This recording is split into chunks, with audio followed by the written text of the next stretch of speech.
When people hear the 10 Commandments, a lot of us, picture stone tablets, ancient deserts, and honestly, rules that seem pretty outdated, meant for another age.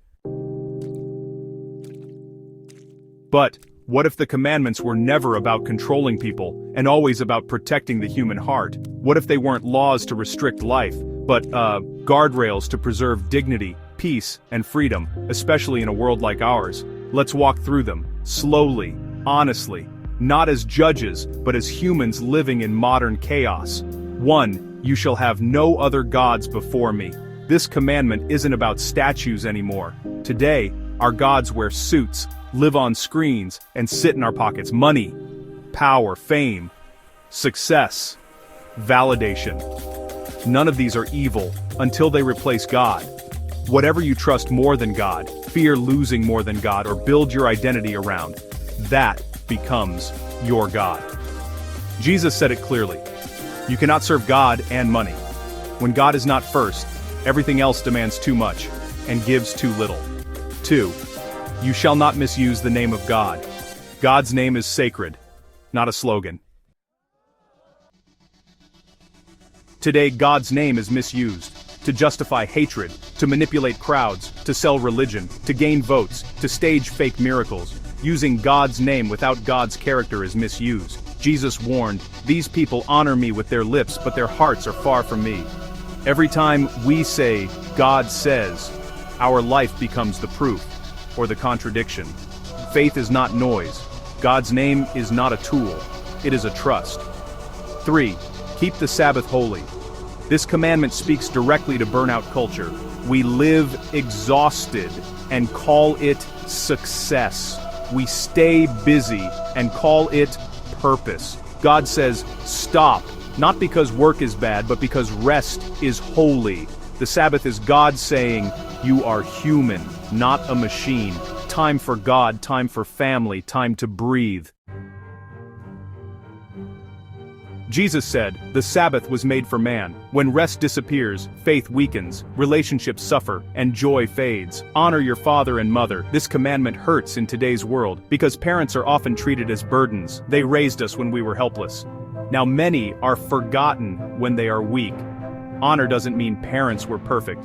It means we don't abandon those who didn't abandon us. Honor looks like patience, presence, care, and dignity.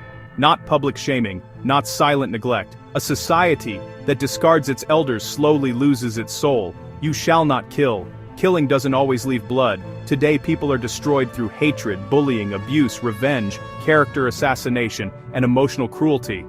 Jesus went deeper. Anyone who is angry with his brother has already committed murder in the heart. You can kill hope. You can kill confidence. You can kill someone's will to live without ever touching them. This commandment calls us to choose life in words, actions, and silence. You shall not commit adultery.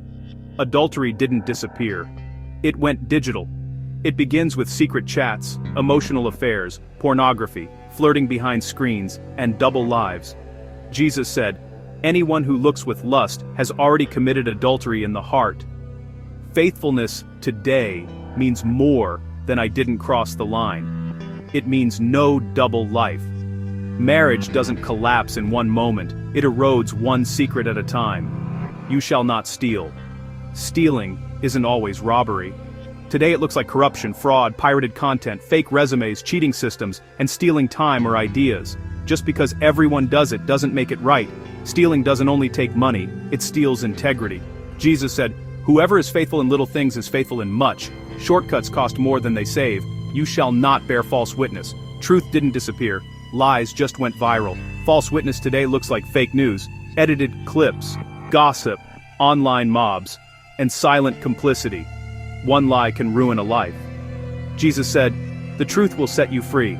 Before you share, ask, is it true? Is it fair? Is it necessary?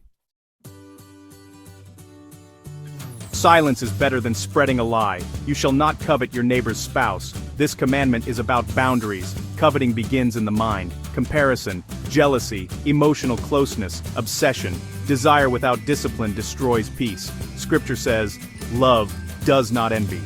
Guarding your heart protects families, including your own. You shall not covet your neighbor's goods. Comparison is the new coveting. Social media constantly whispers, you're behind. You need more. You're not enough. You can have more than ever, and still feel empty. The Bible warns, godliness with contentment is great gain. Peace doesn't come from having more. It comes from wanting less of what isn't meant for you. Final reflection. Jesus summarized all 10 commandments in one line. Love God.